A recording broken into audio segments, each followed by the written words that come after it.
धन्यवाद माननीय सभापति जी, आपने मुझे आज सदन में अपने विषय को रखने का मौका दिया।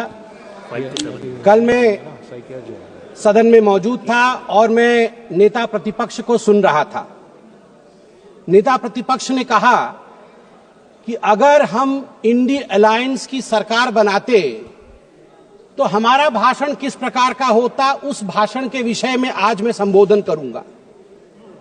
यहां सभी गणमान्य लोग बैठे हुए हैं, हिंदी समझते हैं और हिंदी में एक मुहावरा है, अगर चाची की मूंछ होती तो वो चाचा कहलाती, अगर चाची की मूंछ होती तो वो चाचा कहलाती, अब चाची की मूंछ नहीं है तो वो चाचा नहीं हो सकती। तो ये इंडी अलायंस की सरकार बनेगी और फिर वो भाषण लिखेंगे और वो भाषण हमें सुनाएंगे, यह मौका कभी आने वाला नहीं है। और वैसे सभापति महोदय, ये कोई बोल रहा है चाची 420, वैसे ये शब्द प्रयोग करना शायद प्रतिबंधित होगा, मगर सबसे महत्वपूर्ण विषय है कि ये इंडी अलायंस क्या है। अभी दिल्ली के चुनाव चल रहे हैं, कल दिल्ली का चुनाव है। अब इंडी अलायंस को लेकर किस प्रकार की भ्रामक स्थिति बनी हुई है आप देखिए। नाम लेना मना है, इसलिए बिना नाम लिए ही मैं बता देता हूं। टी शर्ट और मफलर के बीच लड़ाई चल रही है। टी शर्ट भी इंडिया अलायंस में है और मफलर भी इंडिया अलायंस में है। और टी शर्ट ने भाषण दिया है, पटपड़गंज में मैं भाषण को पढ़ के सुना रहा हूं। टी शर्ट ने कहा है, टी शर्ट हाँ उसी पे है जी, दिल्ली भी भारत में आता है। टी शर्ट ने कहा है, उन्होंने एक नई तरीके की राजनीति की बात की थी, माने मफलर ने, उन्होंने एक नई तरीके की राजनीति की बात की थी। खंबे पर चढ़ गए थे स्वेटर पहनकर, छोटी सी गाड़ी में आया था। कौन सी गाड़ी थी, कौन सी गाड़ी थी, एल्टो थी, तो किसी ने पीछे से कहा नहीं वैगनार, अच्छा वैगनार से आए थे और सीधे शीश महल में जाके पार्किंग हुई है उनकी, सीधे शीश महल में। सबसे बड़ा घोटाला शराब घोटाला किया है, ऐसा नेता प्रतिपक्ष ने आम आदमी पार्टी के लिए भरे सभा में कहा है। और मफलर भी पीछे नहीं हटे, मफलर ने भी अटैक किया है। मफलर ने भी कहा है टी शर्ट को कि टी शर्ट और टी शर्ट के जीजाजी, ये दोनों नेशनल हेराल्ड केस में जेल के अंदर चक्की पीसने चाहिए। ये टी शर्ट और टी शर्ट के जीजाजी बाहर कैसे? मफलर ने कहा है। अब आप बताइए, अगर इंडिया अलायंस के अंदर ये आप इनके रिश्ते को चाइनीज नूडल्स, ये नूडल्स भी इतना कॉम्प्लिकेटेड नहीं है जितना इनके इंडिया अलायंस का रिश्ता कॉम्प्लिकेटेड है। ऐसे में ये सपना देख रहे हैं कि कभी इनकी सरकार बनेगी तो वो भाषण करेंगे। आज चीन के विषय में तो 34 बार चीन का नाम लिया गया, चीन में मैन्युफैक्चरिंग, चीन में प्रोडक्शन, सब कुछ बताया गया। आज मैं हकीकत रखना चाहता हूं। सभापति महोदय, अटल बिहारी वाजपेयी जी की सरकार, मैं कागजात लेके आया हूं मैन्युफैक्चरिंग का। चीन की मैन्युफैक्चरिंग की बड़ाई कर रहे थे आदरणीय राहुल जी। 2004 में अटल बिहारी वाजपेयी जी के कार्यकाल में India China bilateral trade had set a new record with a total trade touching 13.6 billion US dollar, and India was enjoying a comfortable trade surplus of 1.75 billion US dollars. India का ट्रेड सरप्लस था, हम export ज्यादा कर रहे थे, import कम कर रहे थे, 1.7 बिलियन डॉलर अधिक कमा रहे थे। मगर 2004 से 2014 तक 10 वर्षों में इनकी पार्टी ने ध्वस्त कर दिया उसे। 25 गुना जो डेफिसिट होता है, ट्रेड डेफिसिट, वो बढ़ा के रख दिया इंडिया और चाइना के बीच में। मैं आज सवाल पूछना चाहता हूं, यही करार हुआ था क्या? ये जो दोनों गए थे चीन में, MOU साइन हुआ था शी जिनपिंग के साथ, राहुल गांधी जी ने किया था, क्या यही करार किया था? आप बताइए। अब अनएम्प्लॉयमेंट के विषय में बातचीत हुई थी। अनएम्प्लॉयमेंट का रिकॉर्ड यहां मैं स्ट्रेट रखना चाहता हूं। RBI, KLEMS, capital, labour, energy, material और सर्विसेज, इसके माध्यम से देश का एम्प्लॉयमेंट निर्धारित होता है। मैं आपको यहां आंकड़े दे दूं। जहां 2004 से 14 के बीच जब यूपीए की सरकार थी तो मात्र 2.9 करोड़ नौकरी दी गई थी, वही मोदी जी के 10 वर्ष के कालखंड में 2014 से 2024 के बीच 17 करोड़ की नौकरी दी गई है। 2.9 करोड़ वर्सेस 17 करोड़।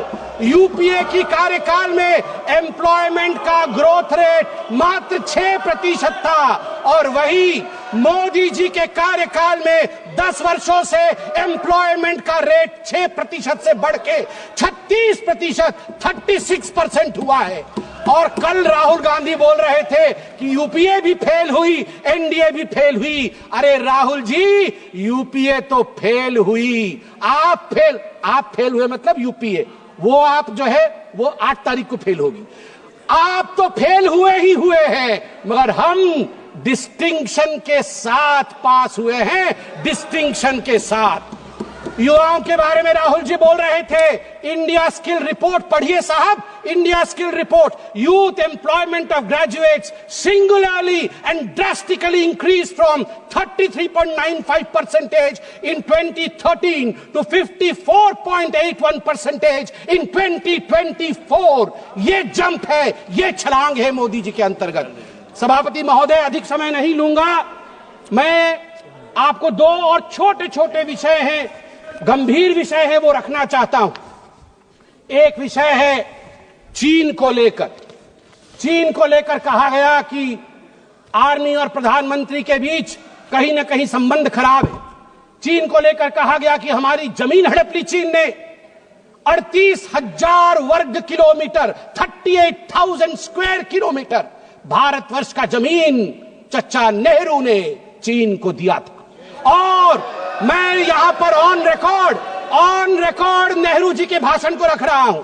नेहरू जी ने भाषण देते हुए अक्षय चिन्ह पर जब अटैक हुआ था उनके ऊपर इसी पार्लियामेंट में, तो नेहरू जी ने क्या कहा था, ध्यान से सुनिए। नेहरू जी ने क्या कहा था? Not a blade of grass grows there, not a blade of grass grows there, 17,000 feet high, uninhabitable, and we didn't even know where it is। तो हमने दे दिया। तो आप जानते हैं सभापति महोदय, महावीर त्यागी जो खुद कांग्रेस के ही मंत्री थे, नेहरू जी के कैबिनेट के, वो खड़े हुए और महावीर त्यागी जी के बाल नहीं थे, उन्होंने अपना सर दिखाया और कहा, Nehru ji, this head, bald head, does not grow any hair. Should I give the head to someone else? Should I give the head to someone else? तो नेहरू जी भी शर्मिंदा हो गए थे, नेहरू जी भी शर्मिंदा हो गए थे। आर्मी, अंत कर रहा हूं साहब, आर्मी ये गंभीर विषय है, मुझे और 2 मिनट दीजिए। आर्मी को लेकर राहुल जी ने कहा कि मोदी जी और आर्मी के बीच खाई है। मैं 2012 के एक आर्टिकल की ओर जो इंडियन एक्सप्रेस में छपा था, आपका ध्यान आकृष्ट करना चाहता हूं। हर किसी को वो आर्टिकल पढ़ना चाहिए। The January night Raisina hill was spooked, 2 key army units moved towards Delhi without notifying government। और इस आर्टिकल में कहा गया है, मनमोहन सिंह जी को और गांधी परिवार को लगा था कि आर्मी तख्ता पलट कर रही है। अंत में द्रौपदी मुर्मू जी जो महामहिम राष्ट्रपति है, वो मेरे राज्य से आती है, वे उड़ीसा से आती है। इसलिए जब उनको पुअर लेडी और पुअर थिंग कहा जाएगा, उड़िया अस्मिता कभी चुप नहीं रहेगा। मैं बोलूंगा, ऐ जगदम्ब मदम्ब कदम्ब हवन प्रियवासिनी हासरते, शिखरि शिरोमणि तुंग हिमालय शृंग निजालय मध्य गते, मधु मधुरे मधु कैटभ गंजिनी कैटभ भंजिनी रासरते, जय जय हे महिषासुर मर्दिनी रम्य कपर्दिनी शैलसुते, रम्य कपर्दिनी शैलसुते। भारत की नारी दुर्गा है।